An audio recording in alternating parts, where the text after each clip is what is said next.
Next ఇంకొక important topic ionization energy.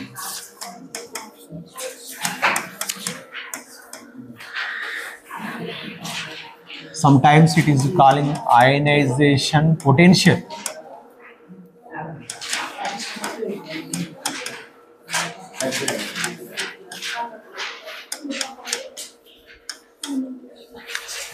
IE simple గా IE అంటాము, లేదంటే IP అంటాం.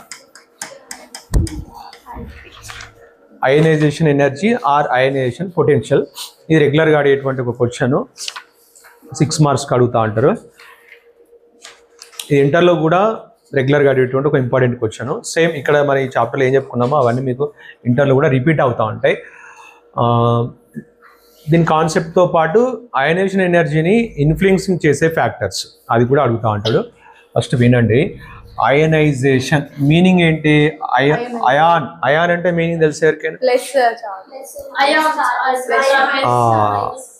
Any element has any charge, positive or negative charge, then that is calling ion. ఆటంకు అయాన్కు ఉన్న డిఫరెన్స్ ఏంటి? Atom is a neutral. అంటే ఎందుకు న్యూట్రల్ అంటే number of protons electrons same ఉంటాయి. ఆటంలో ఎలక్ట్రాన్స్ ప్రోటాన్స్ సేమ్ ఉంటాయి కాబట్టి న్యూట్రల్ అంటాం. But when atom loss electrons or gain electrons, it get some charge. Loss చేసుకుంటే ఎలక్ట్రాన్స్ లాస్ చేసుకుంటే పాజిటివ్ చార్జ్, ఎలక్ట్రాన్స్ గెయిన్ చేసుకుంటే నెగిటివ్ చార్జ్. సమ్ ఎగ్జాంపుల్, ఇక్కడ ionisation energy డెఫినేషన్లో మనం ఏం చెప్తామంటే, ఏ ఎలిమెంట్ ఇన్ గ్యాసెస్ స్టేట్, అంటే లిక్విడ్లో కానీ లేదంటే సాలిడ్ స్టేట్లో కాదు, ఏదైనా ఒక ఎలిమెంట్ గ్యాసెస్ స్టేట్లో ఉంటే, అంటే ఇప్పుడు మనం సోడియం ఎగ్జాంపుల్ తీసుకున్నాం అనుకోండి. ఈ సోడియం అనేది యాక్చువల్గా మెటల్, కానీ ఈ మెటల్గా ఉన్నప్పుడు కాదు, గ్యాసెస్ స్టేట్లోకి దీన్ని చేంజ్ చేస్తే ఓకే ఎలా ఉంటుంది? సోడియము 11 కాబట్టి 2, 8, 1 అని రాస్తాం. అండ్ 11 ఎలక్ట్రాన్స్ 11 ప్రోటాన్స్ ఉన్నాయని రాస్తాం. So in this state, this is the ground state of electronic configuration అంటారు. అంటే ఫస్ట్ రాసే ఎలక్ట్రానిక్ కాన్ఫిగరేషన్ని ground state of electronic configuration అంటాము. దీంట్లో ఈ థర్డ్ షెల్లో ఉన్న ఈ 1 ఎలక్ట్రాన్ ఇక్కడ ఉంటే అది స్టెబిలిటీ ఉండదు. So to get the stability it loss 1 electron. Loss చేసుకోవడం అంటే అదేమి ఈజీగా లాస్ చేసుకోవడం కాదు. ఈ ఎలక్ట్రాన్ని మనము దాంట్లో నుంచి రిమూవ్ చేస్తాం. రిమూవ్ చేయాలంటే ఆ ఎలక్ట్రాన్ మనం రిమూవ్ చేసి దానికి స్టెబిలిటీ తీసుకురావాలంటే ఈ ఎలక్ట్రాన్ రిమూవ్ చేయడానికి మనం ఎనర్జీని ఇవ్వాలి. సో ఎనర్జీని గెయిన్ చేసుకుంటుంది. ఎనర్జీని గెయిన్ చేసుకొని ఏమవుతుంది? మీకు బోర్ కాన్సెప్ట్లో చెప్తాం, గుర్తుందా? ఏమని? When electron at a higher state, higher energy level state, when it lost the energy, it jumping to lower energy. If any electron at a lower energy level, when it gains some energy, it is jumping into higher energy. మరి hire ఎనర్జీలో ఉన్న ఈ ఎలక్ట్రాన్కు ఇంకా energy gain చేసుకుంటే lower energy hire ఎనర్జీలోకి వెళ్తుంది. మరి hire ఎనర్జీలో ఉన్న ఎలక్ట్రాన్ ఇంకా ఎనర్జీని గెయిన్ చేసుకుంటే ఏమవుతుంది? Then it remove from the ఆటంలో నుంచే బయటకు వచ్చేస్తుంది. సో ఇప్పుడు ఎక్కడ ఉంది హైయర్ ఎనర్జీలో? థర్డ్ షెల్లో ఉన్న ఈ హైయర్ ఎనర్జీలో. ఇది లోయర్ ఎనర్జీ, ఈ హైయర్ ఎనర్జీ, ఇంకా హైయర్ ఎనర్జీ. ఈ ఎలక్ట్రాన్ రిమూవ్ చేయాలంటే ఎనర్జీని గెయిన్ చేసుకోవాలి. ఎనర్జీని గెయిన్ చేసుకుంటే ఏమవుతుంది? ఆ ఎలక్ట్రాన్ ఆటంలో నుంచి రిమూవ్ అయిపోతుంది. అప్పుడు ఏమవుతుంది? Sodium becomes to 2, 8, 0. So 11 electrons 11 protons 10 electrons ఉంటాయని చెప్తాం. So here it is a neutral, but it is not neutral. It is atom. It is not atom, it is ion. Sodium ion. So 1 more proton, that's why we write as +1 on the top. మీకు కొన్ని బుక్స్లో 1+ అని కూడా ఉంటుంది. 1 కాబట్టి only plus అని కూడా ఉంటుంది. 2 అయితే రాస్తాము, 1 అయితే రాయం కొన్నిసార్లు. సరే, ప్లస్ పెట్టినా +1 పెట్టినా 1+ పెట్టినా ఒకటే meaning. It is ion, sodium atom. How it is changing as a ion?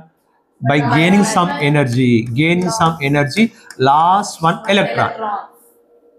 Okay, by gaining some energy, it changing into ion. So that's why this energy is calling ionization energy. Atom changing into ion by gaining some energy. So this energy is calling ionization energy. ఇక్కడ ఒక concept మీతో మాట్లాడతాను నేను. So ఇప్పుడు మీకు this is ionisation energy 1 అంట. దీని మీద మీకు ఎంసెట్లో అయితే చాలా బాగా క్వశ్చన్స్ అడుగుతూ ఉంటారు. నా sodium ion, what is sodium ion? 2,8,0. So 11 protons, 10 electrons. If you want to remove one more electron from second shell, 7 అంటే అప్పుడు ఏమవుతుంది? అది 2,7. అయితే మీకు ఇలా రావడం అంత ఈజీ కాదు, ఎందుకంటే ఆల్రెడీ స్టేబిలిటీగా ఉంది. స్టేబుల్గా ఉన్న ఎలిమెంట్ని ఇలా తీసుకురావాలంటే ఇంకా ఎక్కువ ఎనర్జీ ఇవ్వాలి. ఇలా ఈ స్టేట్లో నుంచి ఈ స్టేట్లో రావడం అంటే చాలా ఇంపాసిబుల్. అది ఆల్రెడీ ఇది సోడియం +1. ఇప్పుడు ఇంకా రిమూవ్ చేస్తే ఏమవుతుంది? 11 protons అలాగే ఉంటాయి, బట్ ఇక్కడ ఎలక్ట్రాన్స్ ఏమో 9 ఉంటాయి. Now it has Na+2, Na+1 to Na+2. ఇప్పుడు ఇక్కడ ఇచ్చిన ఎనర్జీని ఇంకొక ఎలక్ట్రాన్ రిమూవ్ చేసాం కదా, ఇప్పుడు ఇక్కడ ఇచ్చిన ఈ ఎనర్జీని ఏమంటామంటే అయనైజేషన్ ఎనర్జీ 2 అంటాం. This is ionisation energy 1. ఇప్పుడు మిమ్మల్ని అడిగే ఇదేందుకు చెప్పానంటే అసలు ఇలాంటి స్టేట్లోకి రావడం అనేది అంత పాసిబుల్ కాదు. కానీ ఇప్పుడు మిమ్మల్ని ఏమడుగుతాడంటే second ionisation energy is greater, అంటే ఈ ఎనర్జీ చాలా ఎక్కువ ఉంటుంది. ఇక్కడ నుంచి ఇలా తీసుకురావాలంటే స్టేబుల్గా ఉన్న ఒక ఎలిమెంట్ అక్కడ పడేరా, స్టేబుల్గా ఉన్న ఈ ఎలిమెంట్ నుంచి ఈ స్టేట్లోకి తీసుకురావాలంటే మనం ఇంకా ఎక్కువ ఎనర్జీ ఇవ్వాలి, లేకపోతే ఈ ఎలక్ట్రాన్ అది ఇవ్వనివ్వదు. సో ఇప్పుడు ఇచ్చే ఈ energy is very greater energy. Because కాదు, మిమ్మల్ని అడిగేది ఏంటంటే why second ionisation energy value is greater than first ionisation energy అంటాడు. Why IE2 is greater than IE1 అని చెప్పేసి మిమ్మల్ని ఇలా అడుగుతాడు. Why IE2 is equal to IE1 అని అంటారు. ఇలాంటి క్వశ్చన్ అడుగుతాడు. Why IE2 is greater than IE1. Why? మీకు సోడియంది అడగవచ్చు, వేరే ఎలిమెంట్ది అడగవచ్చు, ఇంకేదేనైనా అడగవచ్చు. ఓకేనా? దీన్ని అడుగుతాడని కాదు. అయితే ప్రతిసారి మీరు అనుకోవద్దు ఏమని IE2 is greater than IE1 అని ప్రతిసారి అలా అనుకోకండి. ప్రతిసారి కాకపోవచ్చు, కొన్ని ఎలిమెంట్స్కు ఇంకా కొంచెం డిఫరెంట్గా ఉంటుంది. సో మీరు అది ఏం రాసుకుంటే తెలుస్తుంది అంటే ఇలా రఫ్ రాస్తేనే మీకు అది స్టేబుల్గా ఉంటే ఎక్కువ ఎనర్జీ అవసరం పడుతుంది. ఓకేనా? స్టేబుల్గా ఉంటే ఎక్కువ ఎనర్జీ అవసరం పడుతుంది, స్టేబుల్గా లేకపోతే ఎక్కువ ఎనర్జీ అవసరం పడకపోవచ్చు. బట్ అక్కడ మీరు రాసుకుంటేనే అర్థమవుతుంది. So IE1 is less, IE2 is greater, IE2 is greater than IE1 because IE2 is removing the electron from stable electronic configuration. ఇక్కడ ఇది స్టేబుల్గా ఉంది కాబట్టి ఇప్పుడు ఇక్కడ నుంచి ఎలక్ట్రాన్ రిమూవ్ చేయాలంటే ఎక్కువ ఎనర్జీ ఇవ్వాలి, లేకపోతే అది రాదు. సో అప్పుడు ఇది రిమూవ్ చేయడానికి ఎక్కువ ఎనర్జీ అవసరం పడుతుంది. So this is the ionization energy concept. దీన్ని అయనైజేషన్ పొటెన్షియల్ అని కూడా అంటాం. IP అన్న IE అన్న ఒకటే. Okay, right. ఇప్పుడు ఈ అయనైజేషన్ ఎనర్జీని ఇన్ఫ్లుయెన్సింగ్ చేసే ఫ్యాక్టర్స్ ఏమైనా ఉన్నాయా అంటే ఈ అయనైజేషన్ ఎనర్జీ ఈ వాల్యూ దేని మీద డిపెండ్ అవుతుంది? హౌ ఇట్ వ్యారీ, వేరే ఫ్యాక్టర్స్ నుంచి అయనైజేషన్ ఎనర్జీ ఎలా చేంజ్ అవుతూ ఉంటుంది? దీని మీద మనల్ని ఒక 6 మార్క్స్ క్వశ్చన్ అడుగుతాడు. అయనైజేషన్ ఎనర్జీ ఇన్ఫ్లుయెన్సింగ్ ఫ్యాక్టర్స్ అని చెప్పేసి రెగ్యులర్గా అడుగుతా ఉంటాడు. ఈ మధ్యలో అడిగాడని నాకు అనిపిస్తుంది, మేబీ లాస్ట్ ఇయర్ అడిగాడు అనుకుంటా. ఎస్, లాస్ట్ ఇయర్ యాన్యువల్ ఎగ్జామ్లో అడిగారు. అయనైజేషన్ ఎనర్జీ ఇన్ఫ్లుయెన్సింగ్ ఫ్యాక్టర్స్ అలా అని చెప్పేసి మనము ఇప్పుడు కూడా 6 మార్క్స్కే అడగకపోవచ్చు, కానీ డిఫరెంట్గా వేరేలాగా అడగవచ్చు. సో ఈ ఎనర్జీని ఇన్ఫ్లుయెన్సింగ్ చేసే ఫ్యాక్టర్స్లో ఫస్ట్ వన్ ఏంటంటే nuclear charge. Nuclear means power. So ionisation energy influencing ఫ్యాక్టర్స్లో ఒక ఫ్యాక్టర్, సో మెనీ ఫ్యాక్టర్స్ ఉంటాయి. అంటే ఆ వాల్యూ అనేది దేని మీద డిపెండ్ అవుతుంది అంటే ఈ దీని మీద డిపెండ్ అవుతుంది. ఇంతకుముందు మనకు ఎలక్ట్రాన్ రిమూవ్ చేయడానికి ఏం కావాలన్నాము, ఎనర్జీ కావాలన్నా. ఆ ఎనర్జీ ఎంత ఎక్కువ ఉంటుంది ఎంత తక్కువ ఉంటుంది, ఒక్కొక్క ఆటముకు ఒక్కొక్క తీరుగా ఉంటుంది. అంటే అది ఎందుకు అలా చేంజ్ అవుతుంది, because nuclear charge. One factor is nuclear charge, ఇంకా కొన్ని ఫ్యాక్టర్స్ ఉన్నాయి. సో ఆ వాల్యూస్ అలా డిఫరెంట్గా ఉండడానికి రీజన్ సమ్ ఫ్యాక్టర్స్. దాంట్లో ఒక ఫ్యాక్టర్ ఏంటంటే nuclear charge. Nuclear charge is nothing but number of protons. ఇంకా దాంట్లో మీరు ఎక్కువ ఆలోచించాల్సింది ఏం లేదు. నంబర్ ఆఫ్ ప్రోటాన్స్ అంటే ఏ ఛార్జ్ ప్రోటాన్స్కి, positive charge. Positive charge protons ఏం చేస్తాయి, పాజిటివ్ ఛార్జ్ ప్రోటాన్స్ ఏం చేస్తాయి. సమ్ ఎగ్జాంపుల్, దీంట్లో 20 ప్రోటాన్స్ ఉన్నాయి.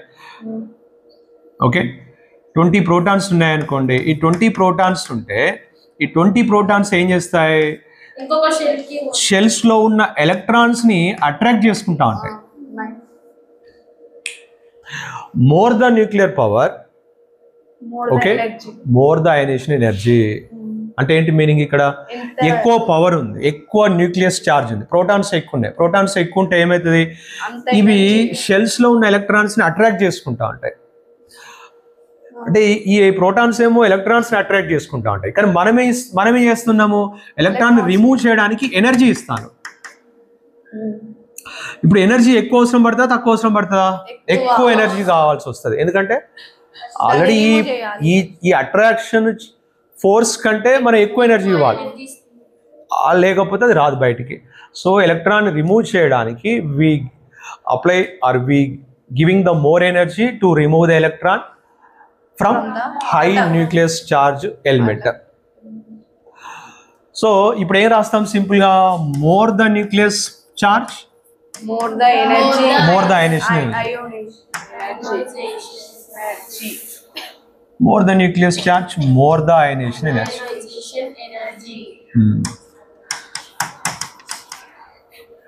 సెకండ్ ఫ్యాక్టర్ ఏంటంటే స్క్రీనింగ్ ఎఫెక్ట్. స్క్రీనింగ్ ఎఫెక్ట్ అని అంటారు దీన్ని, లేదా షీల్డింగ్ ఎఫెక్ట్ అని కూడా అంటారు. షీల్డింగ్ అన్నా స్క్రీనింగ్ అన్నా ఇక్కడ ఏంటంటే మోర్ షెల్స్ ఉంటే, అంటే మన ఎలక్ట్రానిక్ కాన్ఫిగరేషన్ రాసినప్పుడు 1s 2s 2p 3s 3p 3d 4s ఇలా ఎక్కువ షెల్స్ మనం ఫిల్అప్ చేసుకుంటూ వెళ్ళామనుకోండి, ఇక్కడ ఏముంటుంది, ప్రోటాన్స్ ఉంటాయి, న్యూక్లియస్ ఉంటుంది. ఇప్పుడు ఎలక్ట్రాన్స్ చాలా షెల్స్లో ఫిల్అప్ చేసుకుంటూ వెళ్ళాం. Okay, screening effect are shielding effect. Screens లాగా అంటే ఇప్పుడు ఈ ఎలక్ట్రాన్కు ఇక్కడ ఉన్న ప్రోటాన్స్కి మధ్యలో ఏమవుతుందంటే, మధ్యలో వేరే ఎలక్ట్రాన్స్ ఉన్నాయి కదా, ఈ ఎలక్ట్రాన్స్ని కూడా ఏం చేయాలి, ఇప్పుడు ఈ ప్రోటాన్ అట్రాక్ట్ చేయాలి ఈ ఎలక్ట్రాన్స్. సో ఇప్పుడు ఈ లాస్ట్ ఎలక్ట్రాన్ మీద దీని అట్రాక్షన్ ఫోర్స్ కొంచెం తక్కువ ఉంటుంది. ఎందుకు, మధ్యలో షీల్డ్స్ ఎక్కువ ఉన్నాయి, స్క్రీన్స్ ఎక్కువ ఉన్నాయి. సో షీల్డ్స్ స్క్రీన్స్ అంటే ఇక్కడ number of shells, orbitals, number of orbitals, electrons fill up అయి ఉన్న నంబర్ ఆఫ్ ఆర్బిటాల్స్ మధ్యలో ఎక్కువ ఉంటాయి. అంటే 1s 2s 2p 3s 3p 3d 4s 4 ఇలా ఎక్కువ షెల్స్ ఫిల్అప్ చేసి ఉంటే అప్పుడు లాస్ట్లో ఉన్న వ్యాలెన్స్ ఎలక్ట్రాన్ పైన ఈ న్యూక్లియస్ పవర్ ఛార్జ్ తక్కువైపోతుంది. సో దీనికి మధ్య అట్రాక్షన్ ఫోర్స్ తక్కువైపోతే దీన్ని రిమూవ్ చేయడం ఈజీ అవుతుంది. సో ఇప్పుడు దీన్ని రిమూవ్ చేయడం ఈజీ కాబట్టి ఇప్పుడు ఎంత ఎనర్జీ కావాలి, లెస్ ఎనర్జీ సరిపోతుంది. ఎప్పుడు less energy, more screens less అయనేషన్ energy. More the screening effect are more the shielding effect అంటే ఎక్కువ మధ్యలో ఆర్బిట్స్ ఎక్కువ ఉంటే లాస్ట్ బ్యాలెన్స్ షెల్లో ఉన్న ఎలక్ట్రాన్ రిమూవ్ చేయడానికి అవసరమయ్యే అయనేషన్ ఎనర్జీ లెస్గా ఉంటుంది. ఇప్పుడు ఏం రాస్తాం సింపుల్గా, more shells more screens or more the screening effect less the ionization energy. So ఇప్పుడు ఇది లెస్ గానే సరిపోతుంది. Right, more the screening effect less the ionization energy. Less the ionization energy.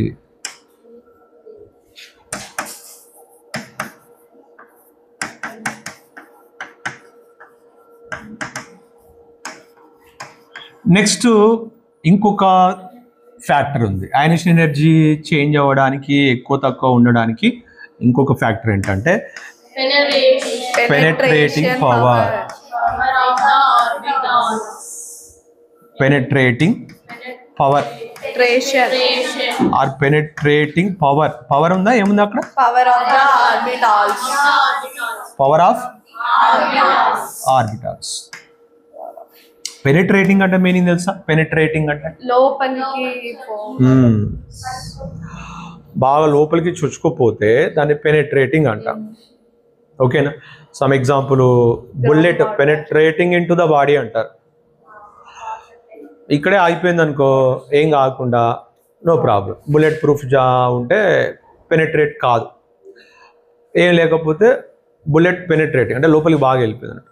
So ఇక్కడ పెనెట్రేటింగ్ పవర్ ఆఫ్ ఆర్బిటాల్స్ అంటే ఏంటే, ఒక ఎగ్జాంపుల్గా 3s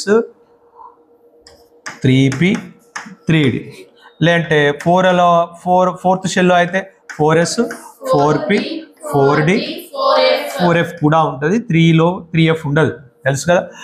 ఇప్పుడు ఈ 3 ఆర్బిటాల్స్లో ఏ ఆర్బిటాలు మీకు పెనెట్రేటింగ్ అయితే, పెనెట్రేటింగ్ ఆఫ్ ఆర్బిటాల్స్ అన్నాడు, పెనెట్రేటింగ్ టువర్డ్స్ న్యూక్లియస్ అంటే ఇప్పుడు ఇది ప్రోటాన్స్ ఆ న్యూక్లియస్, ఇది థర్డ్ షెల్. థర్డ్ షెల్లో ఏముంటుంది? 3s ఉంటుంది, 3p ఉంటుంది, 3d ఉంటుంది. మీకు అది న్యూక్లియస్ నుంచి ఉంటుంది, నేను రఫ్గా చెప్పేస్తున్నాను. ఓకే, ఇప్పుడు ఈ 3s 3p 3dలో 3s 3p 3d positions సేమా? కాదు. 3s is more penetrating to the nucleus. దీంట్లో ఉన్న 3sలో 3pలో 3dలో 3s is more penetrating towards nucleus, 3p less, 3d very less. Come to the 4s, fourth shell. 4s ఎక్కడ ఉంటుంది? Nucleus దగ్గర ఉంటుంది. అంటే ఈ నాలుగిట్లో ఎక్కువ లోపలికి పెనెట్రేట్ అయ్యి న్యూక్లియస్ దగ్గరగా ఉన్నది ఎవరు? 4s. ఇది 4p, next 4d, next 4f. More the penetrating power అన్నాం అనుకోండి, అంటే పెనెట్రేటింగ్ పవర్ ఇప్పుడు దేనికి ఎక్కువ? 4s. 4s దేనికి దగ్గర ఉంటుంది? అంటే ప్రోటాన్స్ దగ్గర ఉంటుంది. మోర్ ద పెనెట్రేటింగ్ పవర్, దీనికి ఎక్కువ పెనెట్రేటింగ్ పవర్ ఉందని అర్థం. ఈ 4s లో నుంచి ఎలక్ట్రాన్ రిమూవ్ చేయడం ఈజీనా 4f లో నుంచా? నాకు క్వశ్చన్ ఏంటిది? 4s లో నుంచి ఎలక్ట్రాన్ రిమూవ్ చేయడం ఈజీనా 4f లో నుంచా? 4f లో నుంచి ఎలక్ట్రాన్ రిమూవ్ చేయడం ఈజీ అంటే లెస్ ఎనర్జీ రిక్వైర్డ్ అంటే దీంట్లో నుంచి ఎలక్ట్రాన్ రిమూవ్ చేయడానికి ఎక్కువ ఎనర్జీ అవసరం పడదు. ఓకేనా? ఇది న్యూక్లియస్ దగ్గర ఉంది కాబట్టి దీంట్లో నుంచి ఎలక్ట్రాన్ రిమూవ్ చేయడానికి హయ్యర్ ఎనర్జీ అవసరం పడుతుంది. ఇప్పుడు ఏమనాలి? More the penetrating power of orbitals, more the ionization energy. దీనికి ఎక్కువ అయనేషన్ ఎనర్జీ అవసరం. దీనిలో ఎలక్ట్రాన్ రిమూవ్ చేయాలంటే ఎక్కువ ఎనర్జీ అవసరం పడుతుంది, దీంట్లో నుంచి తక్కువ అవసరం పడుతుంది. So more the penetrating power of orbital, more the ionization energy. ఓకేనా? దీన్ని గుర్తుపెట్టుకోవడానికి ఒక చిన్నగా మీకు ఒక క్లూ ఇస్తాను నేను. ఇప్పుడు సమ్ ఎగ్జాంపుల్, మీరు మన ఆర్బిటాల్స్ని, ఎలక్ట్రాన్స్ని చిల్డ్రన్స్తో, న్యూక్లియస్ని, ప్రోటాన్స్ని దేంతో? పేరెంట్స్తో కంపేర్ చేసుకున్నాం. గుర్తుందా అన్న? సో పేరెంట్స్ అంటే ఇక్కడ ఎవరు? ప్రోటాన్స్, న్యూట్రాన్స్ న్యూక్లియస్లో ఉన్నాయి. న్యూట్రాన్స్కి ఏ ఛార్జ్ లేదు, పక్క పెట్టేస్తాయి. సో ఇక్కడ న్యూక్లియస్ లోపల ఉన్న ఛార్జ్ పేరెంట్స్ అనుకుంటే, ఎలక్ట్రాన్స్ చిల్డ్రన్స్ అనుకున్నాం. ఇప్పుడు ఎవరైతే పేరెంట్స్ దగ్గర ఉంటారో వీళ్ళ కానుంచి ఏమన్నా గుంజుకోవాలన్నా, వీళ్ళ కానుంచి ఏమన్నా వీళ్ళని అట్రాక్ట్ చేయాలన్నా అంత ఈజీ కాదు, అంతే కదా. ఇప్పుడు ఇంటికాడ ఉండకుండా ఎప్పుడు గాలి తిరుగుకుంటా బయట తిరిగేటోని కానుంచి వాని కానుంచి ఈజీగా ఏదైనా రిమూవ్ చేసుకోవచ్చు. అంటే వాడు ఈజీగా దారి తప్పిపోతాడు. To remove from one electron from outermost orbital we need less energy. దీంట్లో నుంచి ఎనర్జీ, ఒక ఎలక్ట్రాన్ రిమూవ్ చేయాలంటే, అంటే ఇప్పుడు ఆల్రెడీ నువ్వు పేరెంట్స్ దగ్గరలో దూరం ఉన్నావు కాబట్టి నీ దగ్గర ఉన్న డబ్బులు ఖర్చు పెట్టేయడం చాలా ఈజీ. నీ దగ్గర ఉన్న పైసలన్నీ చాలా ఈజీగా తీసుకోవచ్చు. ఎందుకు? You are not affecting from parents. అదే ఇంటికాడనే ఉండేటోళ్ళని అడిగినాం అనుకో, వీళ్ళంటే అంటాడు పోడుదని మా అమ్మ అడుగుతుంది నేను ఇయ్యనని అంటాడు. వీడిని అడిగితే ఏమంటాడు, పట్రా ఎన్నంటే అన్ని ఖర్చు పెడదాం అంటాడు, మీ లెక్క. So more the penetrating power, more the అయనేషన్, less the penetrating power, less the అయనేషన్. ఇప్పుడు ఏం రాస్తే సరిపోతుంది, More the penetrating power. More the ionization energy. More the penetrating power. Energy. Ionization. More the ionization. More the Ionization energy. ionization energy. Energy. అని అన్నట్టే కదా, రాయిపోయినా పర్వాలేదు, సరిపోతుంది అది. ఓకే, నెక్స్ట్ ఫోర్త్ ఫ్యాక్టర్ ఏంటంటే stable electronic configuration. Stable electronic configuration అంటే meaning ఏంటి అంటే ఫస్ట్ స్టెబిలిటీగా ఉంటుంది, దేంతో బాండ్ ఫార్మ్ చేసుకోకుండా. స్టేబుల్ ఎలక్ట్రానిక్ కాన్ఫిగరేషన్ ఎప్పుడు ఉంటుంది తెలుసా?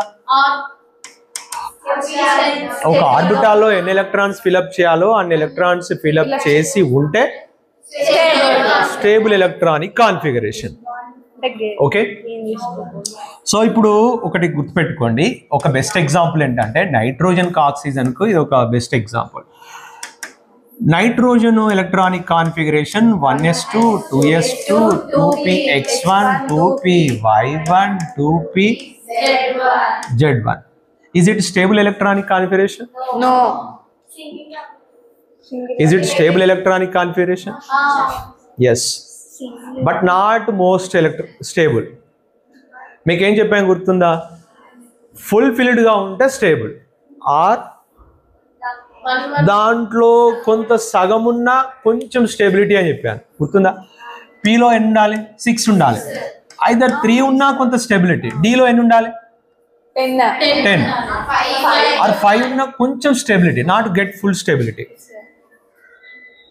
ఓకే, సో ఇప్పుడు ఇది కొంత స్టెబిలిటీ, దెన్ ఆక్సిజన్. వై? అయితే ఇక్కడ మీరు మొన్న ఎవరు అడిగారు, P6 కంటే P3 కొంచెం బెస్ట్, కానీ not P4 not P5 or not P2 or other. మీరు ఇది ఒక్కటి మాత్రమే మిగతా వాటి కంటే కొంత స్టెబిలిటీ, బట్ ఇది మోర్ స్టెబిలిటీ కాదు, మోర్ స్టెబిలిటీ P6ఏ. ఓకేనా? రైట్, డి సంగతి కూడా అలానే మీరు అర్థం చేసుకోవాలి. సో ఇప్పుడు 1s2 2s2 ఇక్కడ ఏం రాస్తాము? 2p4. ఇది 2p3 వచ్చింది కాబట్టి నెక్స్ట్ దీంట్లో అంటే ఇప్పుడు ఈ రెండిట్లో ఎవరు stable? Nitrogen. To remove the electron from nitrogen is very hard because stable electronic configuration. ఓకేనా? ఇది కూడా ఇలానే రాయమంటారా? 2px2 2py1 2pz1. Okay, so ఇంకా సింపుల్గా రాస్తే నైట్రోజన్ 1s2 2s2 2p3, ఇదేమో 1s2 2s2 2p4. ఓకే, ఇప్పుడు దీంట్లో నుంచి ఎలక్ట్రాన్ రిమూవ్ చేయడమే hard because stable electronic configuration. Stable అన్నారంటే మోర్ స్టేబుల్ అని అలా అనుకోకండి మీరు. Compare to these nitrogen is more stable than oxygen. That's why to remove the electron from nitrogen is very hard. That means to requiring more energy. దీంట్లో నుంచి remove చేయాలంటే ఎక్కువ energy అవసరం దేనికంటే? ఆక్సిజన్ కంటే. సో ఎందుకంటే నైట్రోజనే కొంత స్టేబుల్ ఎలక్ట్రానిక్ కాన్ఫిగరేషన్ ఉన్నది. సో దాంట్లో నుంచి ఎలక్ట్రాన్ రిమూవ్ చేయాలంటే ఎక్కువ ఎనర్జీ అవసరం పడుతుంది, హార్డ్ అవుతుంది, అంటే ఎనర్జీ ఎక్కువ అవసరం పడుతుంది. ఆక్సిజన్ నుంచి ఎలక్ట్రాన్ రిమూవ్ చేయాలంటే నైట్రోజన్ కంటే కొంచెం తక్కువనే అవసరం పడుతుంది. నైట్రోజన్ కంటే ఇక్కడ రెండింటిని కంపేర్ చేసి చెప్తున్నాను. సో ఇప్పుడు ఫైనల్గా చెప్పేది ఏంటి? More the stable electronic configuration or stable electronic configuration elements has more ionization energy. ఎలా వేటికి ఎక్కువ అయనేషన్ ఎనర్జీ ఉంటుంది చెప్పండి? What are the examples? Noble gases కి స్టేబుల్ ఎలక్ట్రానిక్ కాన్ఫిగరేషన్ ఉంటుంది. ఓకే, సో ఇవి ఈ 4 factors change the ionization energy values. That means these 4 factors affect the ionization energy. Okay, వీటి మీద మనల్ని ఎగ్జామ్లో అడుగుతాడు. ఇంకొక ఇంపార్టెంట్ కాన్సెప్ట్ ఉంది, ఎలక్ట్రాన్ ఎఫినిటీ అని, అది రేపటి క్లాస్లో చూద్దాము.